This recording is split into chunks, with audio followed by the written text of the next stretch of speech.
Kasus dugaan penipuan kepada para pihak yang berharap menjadi pegawai negeri sipil terus bergulir. Melibatkan Olivia Natania yang merupakan anak pertama penyanyi lawas Nia Daniati, kasus semakin berkembang. Termasuk menyeret nama Rafli yang tak lain adalah suami Oi. Benarkah Rafli pun sudah diperiksa dan dimintai keterangan oleh Direktorat Jenderal Pemasyarakatan tempatnya bekerja? Lantas, seperti apa kondisi Rafli kini?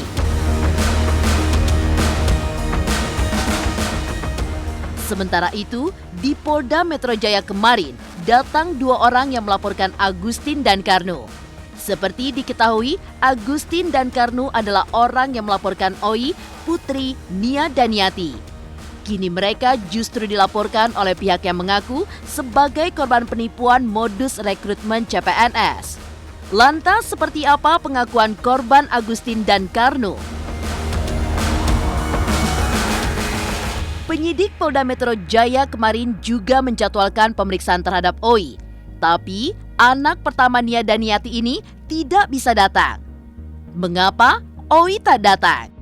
Pemirsa, bersama Intens Investigasi, kami hadirkan kabar terkini, terpercaya, dan teraktual. Tetapi sebelumnya, jangan lupa untuk like, subscribe, dan juga share channel YouTube ini.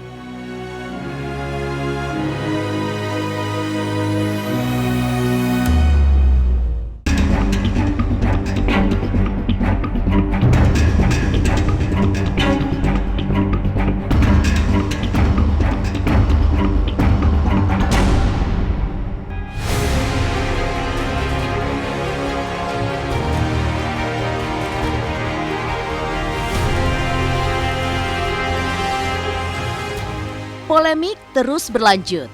Olivia Natania, putri artis lawas Nia Daniati, memang sedang menjadi sorotan karena diduga melakukan penipuan pada ratusan orang yang berburu posisi sebagai pegawai negeri sipil. Kasus terus melebar hingga menyeret suami Oi yang bernama Rafli Entilaan.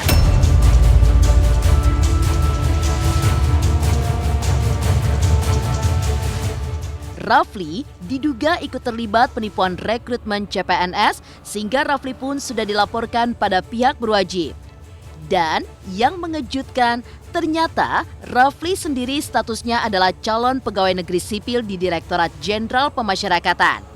Atas kehebohan yang terjadi, benarkah Rafli sudah dipanggil dan diperiksa oleh internal institusi tempatnya bekerja?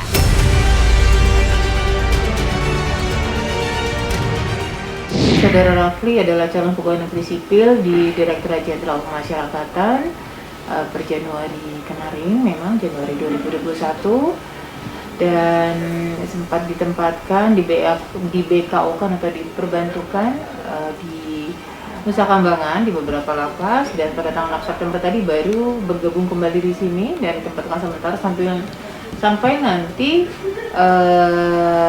keluar keputusan untuk yang bersangkutan menjadi pegawai negeri sipil. Jadi saat ini memang statusnya adalah calon pegawai negeri sipil atau CPNS. Kami sudah melakukan permintaan data atau pemeriksaan terhadap adanya aduan masyarakat yang melibatkan saudara Rafli, ya, dan ini sudah berproses, sudah beberapa hari berproses, ya, sejak itu aduan itu masuk ke kami, ke Direktorat Jenderal Pemasyarakatan. Kami respon cepat dan saat ini masih dilakukan proses pemeriksaan oleh Inspektorat Jenderal Kementerian Hukum dan HAM bersama Direktorat Jenderal Pemasyarakatan. Jadi kita menunggu proses tersebut. Saat ini masih berproses, ya. Tetap berproses. Masih berproses. Kita tidak bisa mengatakan sanksi apapun. Kita lihat juga penyelidikan juga masih berjalan, ya. Dan sama-sama azas praduga tidak bersalah, karena kita juga sama-sama menanti cerita sebenarnya seperti apa sih, ya. Karena masing-masing pihak pasti punya cerita dan saudara Rafli pasti punya argumen, ya, yang sudah disampaikan kepada tim pemeriksa. Kasus dugaan penipuan penerimaan CPNS yang menyeret suami Oi memang telah dilaporkan ke pihak berwajib. Seharusnya kemarin Rafli diperiksa polisi, namun ia tidak bisa hadir karena kondisinya yang tengah sakit sudah hampir sepekan. Kabarnya, Rafli menderita sakit tipes sehingga tidak bisa menemui tim penyidik Polda Metro. Benarkah sakitnya Rafli karena tertekan oleh kasus yang tengah membelitnya saat ini? Hari ini harusnya diperiksa ya, tapi Rafli itu kan sudah sakit sudah sekitar 1 mingguan, 5 hari yang lalu itu udah sakit, ada sakit tipes. Dan waktu itu juga surat sakitnya juga udah kita berikan juga waktu ada untuk diberi keterangan ke Menkumham saat itu, akan ada pemeriksaan juga. Mungkin sakit depresi. Untuk saudara Rafli memang kondisi sekarang belum siap untuk dimintakan keterangan. Artinya dia sedang kondisi sakit. Nah untuk itu begitu juga nanti berkas-berkasnya juga sedang kita siapkan. Rafli tidak tahu menahu mengenai ini. Rafli bahkan untuk berbicara ngobrol mengenai hal ini pun tidak pernah sama sekali. Ternyata digunakan berulang kali yang Rafli tidak tahu menahu sama sekali. Makanya di sini ada pelaporan terhadap Rafli, itu pun saya bingung kenapa. Saya bisa buktikan bahwa Rafli saat itu pertama saat saya pacaran dia masih pendidikan dan statusnya diasramakan. Kedua, ketika saya setelah menikah, hari ini saya menikah, besok Rafli berangkat untuk dinas. Jadi sama sekali dia clear, dia tidak tahu menahu. Apapun yang jadi permasalahan saya, jangan disangkut pautkan dengan ibu saya, ataupun suami saya maupun anak saya. Rafli, suami Oi yang ikut terseret dalam kasus dugaan penipuan rekrutmen CPNS, ternyata statusnya sendiri masih calon pegawai negeri sipil di Direktorat Jenderal Pemasyarakatan. Lalu, seperti apa pelaporan yang dilakukan terhadap Agustin dan Karnu yang selama ini mengaku sebagai korban Oi? Pemirsa Intens Investigasi, jangan lupa untuk like, subscribe, dan juga share channel YouTube ini. Jangan lupa saksikan Intens 3 kali 1 hari, setiap Senin sampai Sabtu hanya di YouTube channel.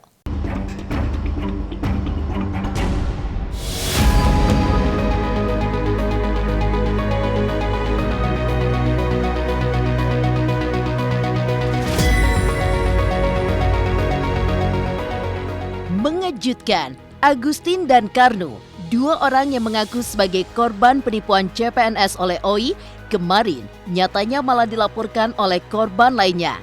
Setelah melaporkan Olivia Natania yang merupakan anak pertama artis lawas Nia Daniati, kini malah giliran Agustin dan Karnu yang dilaporkan. Kemarin, dua orang yang didampingi kuasa hukumnya membuat laporan polisi. Alasan pelaporan tersebut didasari tudingan bahwa Agustin melakukan dugaan penipuan. Kuasa hukum pelapor mengaku sudah mengumpulkan bukti-bukti untuk menjerat Agustin dan juga Karnu.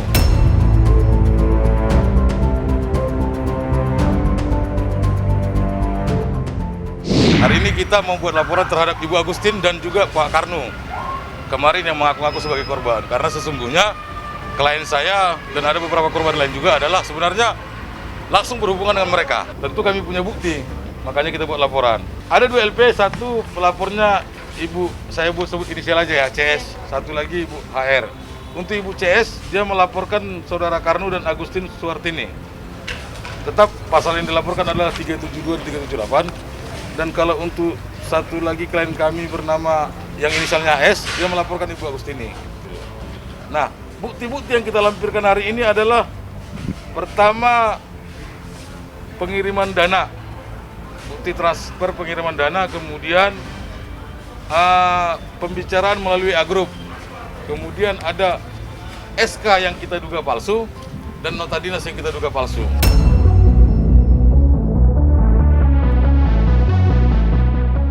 Posisi Agustin dan Karnu yang diduga bukan sebagai korban juga dikonfirmasi oleh pihak Olivia Natania. Lewat pengacaranya, ditegaskan bahwa Agustin adalah pihak yang secara aktif mempromosikan sekaligus mencari orang-orang yang kemudian dijanjikan bisa diterima sebagai pegawai negeri sipil. Rekrutmen yang gencar dilakukan Agustin membuat korban mencapai 225 orang. Tentang jumlah yang mencapai ratusan itu, Oi sendiri mengaku tidak pernah tahu karena yang mengetahui semua itu adalah Agustin.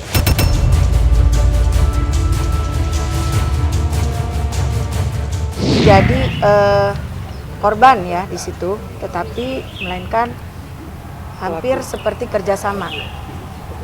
Seperti kerjasama antara OI dan Ibu Agustin seperti itu, karena yang banyak merekrut daripada orang sehingga ikut dalam calon CPNS ini sampai 225 ya, itu kan infonya seperti itu. Nah itu OI sendiri juga tidak tahu sampai sejumlah segitu. Saya nggak bisa mengatakan itu penipuannya kerjasama, tapi Ibu Agustin pun ikut di dalam sini. Jadi seperti begini, yang mempromosikan kepada orang lain itu siapa yang sampai segitu banyaknya? Kan bukan Oli gitu yang menawarkan. Satu contoh, maaf ya. Satu contoh, Mas, itu ada ini loh, ada penerimaan ini. Nah, harusnya kan itu hanya les. Nah, tiba-tiba dia bilang, oh itu pasti masuk. Olivia nggak pernah menjanjikan seperti itu dengan orang-orang banyak.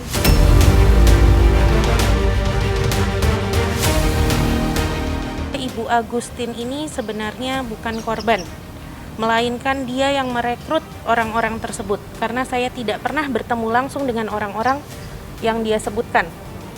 Begitu. Yang 225 itu apakah OI pernah berhadapan langsung? Tidak.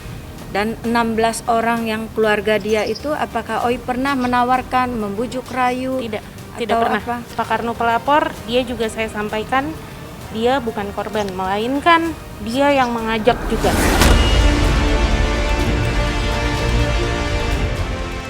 Orang yang melaporkan OI kemarin malah dilaporkan oleh korban yang lain.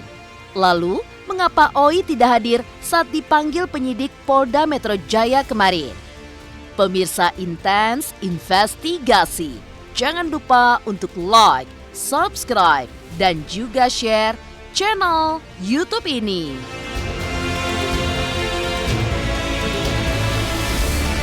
Halo, salam Hotman Paris. Jangan lupa saksikan terus Intens Investigasi Senin sampai Sabtu. Jangan lupa like, share, dan subscribe. Salam Hotman Paris.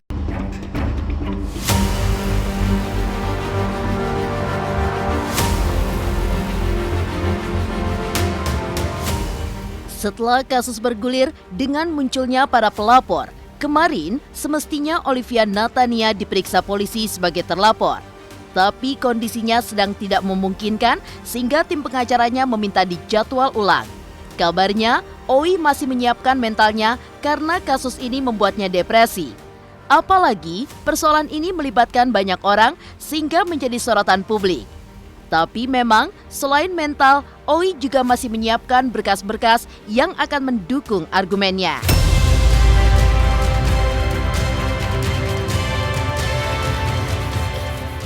Hari ini tidak bisa hadir karena belum siap ya dalam pemberkasan segala macam, karena pastinya ada bukti-bukti pendukung yang belum siap oleh Olivia. Jadi kami sebagai kuasa hukum meminta kepada penyidik dan kepada direktur khususnya di sini, kita minta untuk reschedule lagi paling telat hari Senin tanggal 11. OI sendiri belum siap mental, juga belum siap dokumen-dokumennya masih ada yang kurang. Karena rekening uang masuk itu ya, karena kan banyak sekali. Sampai sekarang itu kita juga masih baru 1/4 dalam pekerjaannya, karena kan masih banyak tugas yang lain. Yang jelas kondisi mental ya, nomor 1 mental. Karena kalau sudah mental drop, kalau ditanya nanti Anda sehat, pasti kan dia bilang mungkin saya sakit. Kan nggak bisa dilakukan penyidikannya. Ya pastinya depresi lah ya.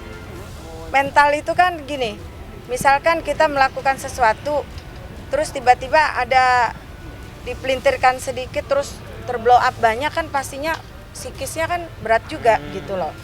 Jadi dia juga saya bilang harusnya dengan adanya seperti itu kan paling nggak ada data pendukung yang dia bisa semakin kuat gitu. Lapornya sudah diklarifikasi dengan membawa bukti-bukti yang ada, kemudian beberapa saksi-saksi korban.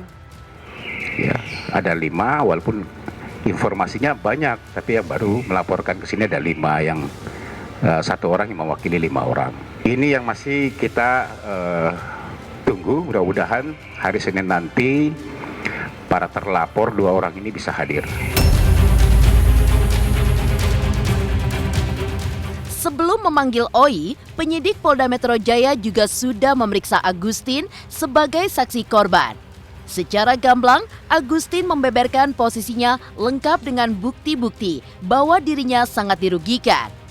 Tapi, bukti-bukti Agustin segera mendapatkan bantahan pihak Oi, termasuk menjadikan para korban bisa masuk sebagai PNS, sebab yang dilakukan sekedar membuat tempat les.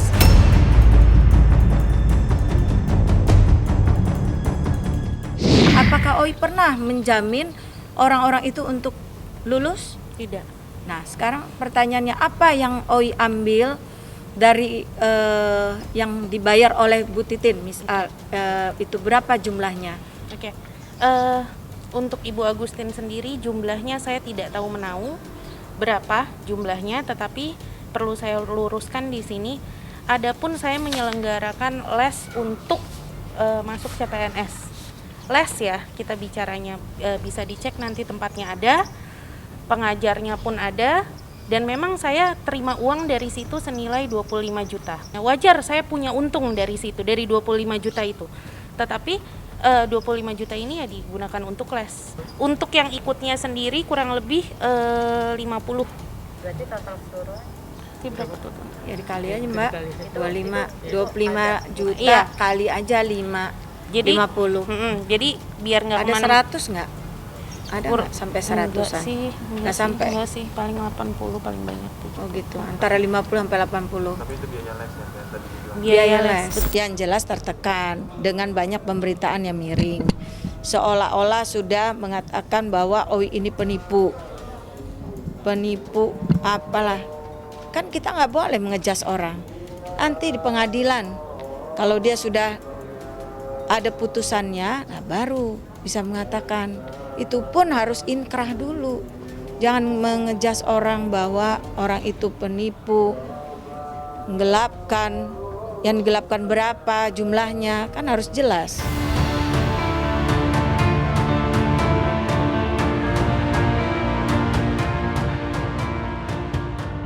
Demikian pemirsa, kabar terkini, terpercaya, dan teraktual yang kami hadirkan hari ini. Saksikan terus Intens Investigasi setiap hari Senin sampai dengan Sabtu yang tayang 3 kali sehari, yaitu pada pukul 11 siang, 3 sore, dan 7 malam. Tentunya hanya di YouTube channel. Dan pastikan jangan lupa untuk like, subscribe, share, dan juga komen channel Intens Investigasi.